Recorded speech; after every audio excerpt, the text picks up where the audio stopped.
Rupert, this pathless path brings some difficulties for me. My whole life, I was in a kind of a dialogue with the Lord, whether I run towards Him or run away or quarreled or hated or loved Him. Somehow He was the center. And now this center dissolves more and more. And sometimes I find myself in nightmare dreams when there is a space, but a dead kind of space, nothing which you experience, or I'm lost in anxieties.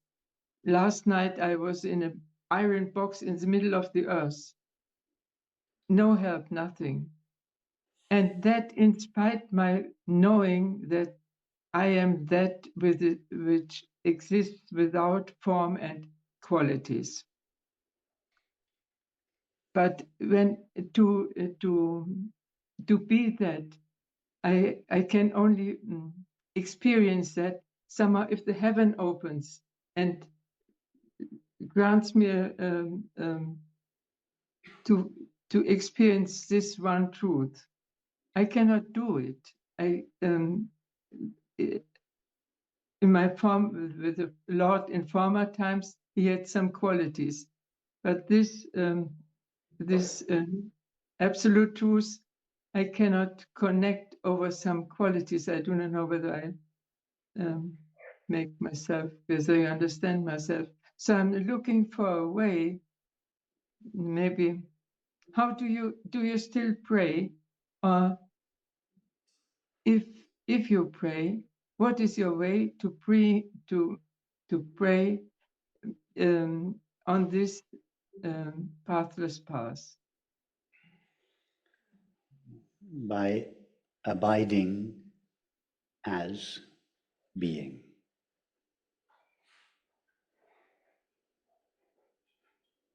That's the highest prayer. But this abiding is a problem. For whom is abiding? For my person. Well, Gautam, can we try an experiment? yes. Close your eyes.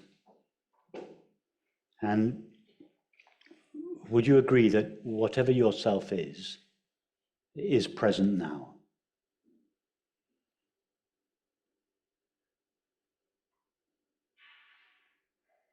Whatever myself is, I do not really know what myself is.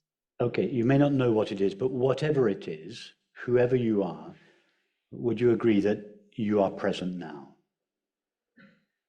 I am present, yes. Perfect, perfect. So you don't need to refer to your past to access yourself. Would you agree? Because yourself is present now. Mm-hmm. Okay, so don't refer to your past. And in order to help you do this, imagine that you don't have a past. You could imagine that you're a newborn infant. You don't have a past to refer to, but you, whatever you are present. And you can refer to your present experience in order to access yourself. Yes? Mm-hmm. Okay, so now, without reference to memory, tell us about yourself from your current direct experience.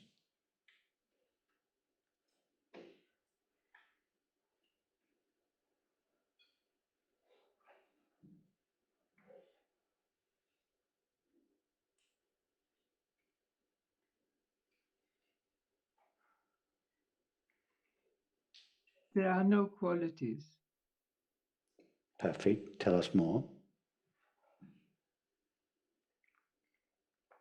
Well, I am. That is true. Perfect. Very good. Tell us more. I am without qualities, yeah. Tell us more.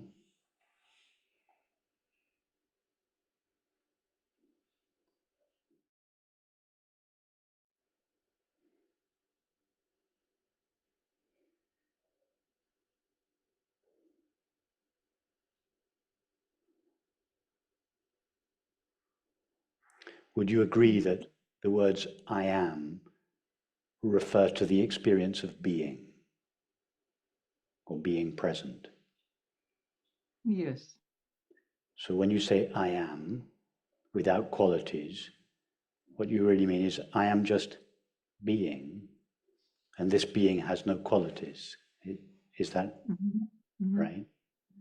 So, good, Marie, if being has no, if the being that you now know yourself to be has no qualities, how can it have any limitations? A limitation would be a quality, large, No, small. it has not. It has no limitations. Therefore, the being that you now know yourself to be is infinite being, unfinite, unlimited being, yes? Yes. Well, God is simply the religious name for infinite being, infinite aware being. And you have just told us from your own experience, and we can all see that you're referring to your experience, not something you've heard or read, that you are aware now of yourself as unqualified, unlimited being. That is God shining in you as your very own being.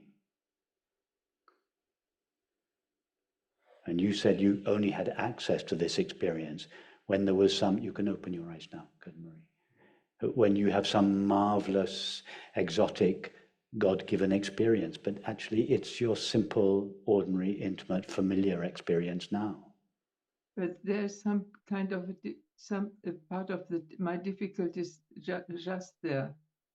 But you didn't have any difficulties describing yourself to us. You just closed your eyes, contemplated your experience of yourself, and described it beautifully to us. I just said I am, and I said I have no qualities. That's right. And you describe your experience of I am always as something luminous, peaceful.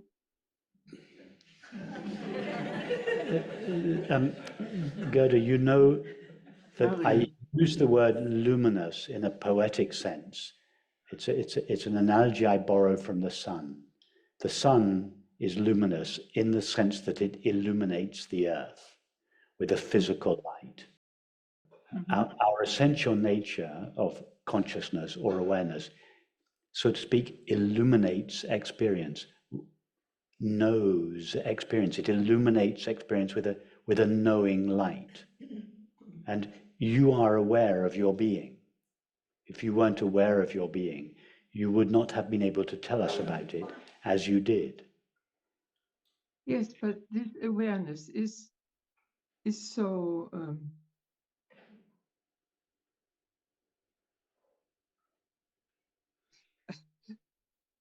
I just wanted to say it's nothing what I'm running for, because it's without any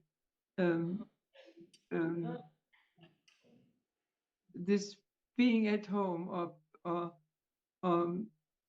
this kind of love, or this. I know what sacred friendship is. That I know. But with this, you're going all over the map. Your question was about whether or not you can have this experience of your own being without some marvelous recognition. I'm trying to show you that it's just a simple, ordinary, intimate, familiar recognition that you now have. You know that your own being is without limits and present. You know your own being. In other words, your being is illuminated. It is known to you. That's all I mean by luminous. And as it has no qualities, well, it's like the space in this room. The space in this room has no qualities. And for that reason, it's always at peace. It cannot be disturbed. There's nothing in it to be disturbed. So when I say that awareness is inherently peaceful, it's like an open, empty space. It just cannot be disturbed because it has no limited qualities to it. So although you didn't use the word peace, it was implicit in what you said. I am inherently unqualified or unlimited. You said that. But you're looking for some marvelous experience. And it's not what I'm talking about is not a marvelous experience. It's just the ordinary, familiar, intimate nature of your being now. And you described it beautifully. But I think there's a residue from your past, Gerda Marie, where you're expecting a marvelous experience. The recognition of our truth. Sorry. I expect different kinds of awareness somehow. And No, I there are no different kinds of awareness. The sunlight is always the same. But what takes place on Earth is always different. But the sun that illuminates it is always the same. There's just one awareness. The awareness with which you are now aware of your experience is exactly. I don't get that identical. But are you aware of your experience now, Gerda Marie? Please just say yes. You're aware of your experience now, yes? Yes, dear Rupert. Okay. Well, dear Gerda Marie, were you aware of your experience at breakfast? Were you aware of breakfast this morning? I had none.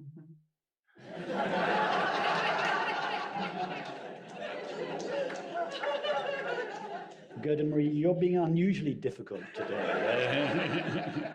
It's not like you. I came into unusual difficulties because of this. Okay, all right, okay. Did you have dinner last night, Gerda Marie? Tell us something you did yesterday, Gerda Marie. And anything, just tell us something you did yesterday.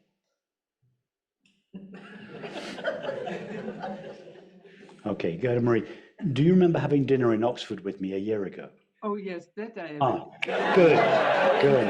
I would have been very upset if you had said no. No, not a okay. single word. So we have these two experiences, Gerda Marie. You are aware of your experience this kind of thing, I mean, Rupert, this together with the Lord.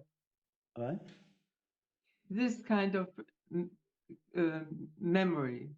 Yeah, okay, but bear with me, Gerda Marie. You are aware of your experience now, and you were aware of having dinner together a year ago. Now, your experience now is very different from our dinner together.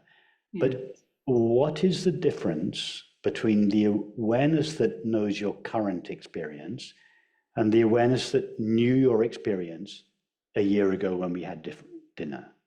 That is exactly my heart, because my heart blossomed somehow in your presence. No, Gerda Marie, that's a feeling. I'm not asking you about your feelings when we have dinner together. That's an expression of love. I know, but that's a feeling, Gerda Marie. I'm asking you about the awareness. My question is it's a little more clinical. I'm asking you about the nature of the awareness that was aware of your experience then, and the nature of awareness that is aware of your experience now. What's the difference between them? Maybe you can agree that one is very vivid awareness and others is a half-dead awareness. No. It's like asking you, what's the difference between the sunlight that shines on your town today and the sunlight that shone on your town a year ago? There's no difference, There's no difference. What goes on in your town differs from day to day, but the light that illuminates it is the same. The knowing light of awareness that illuminates or knows our experience is always the same. The experience that you had as a 2-year-old girl, whatever that was known by exactly the same awareness and was in exactly the same condition as the awareness with which you know your current experience. It never undergoes any change. Rupert, I understand this kind of argumentation. But I'm arguing. May I finish? Yes. But the way we met and the way I've already forgotten what yesterday was, is for me as a human being a big difference. I agree with that. Gerda, there are big differences in the content of our experience. But we're not here discussing the content of our experience. We're discussing the nature of ourself. They're two very different things. But I would prefer if I could have this kind of relationship which I experience with you, with this absolute truth. Huh?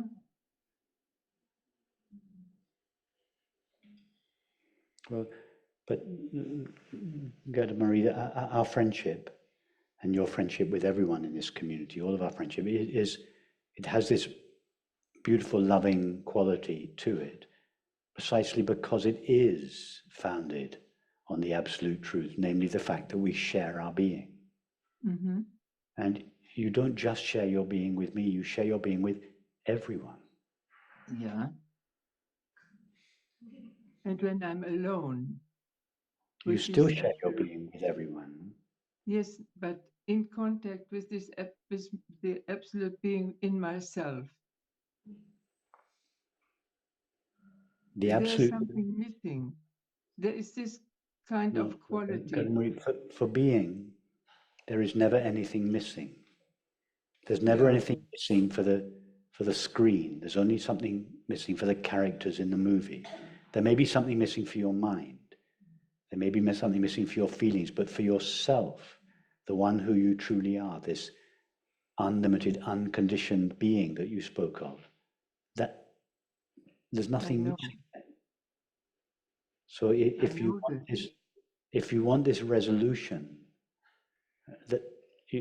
that's the place to find it.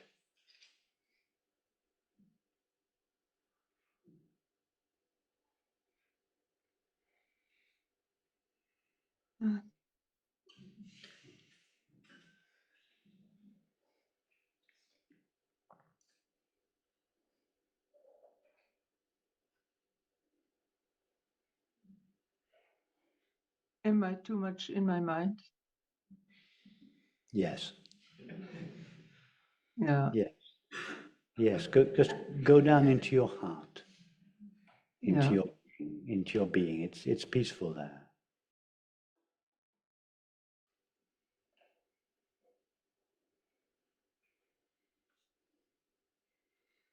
Mm. And Gerda Marie, everybody here, I know I speak with confidence, everybody here feels that their being is your being. Everybody here loves you. You're never alone. We all love you.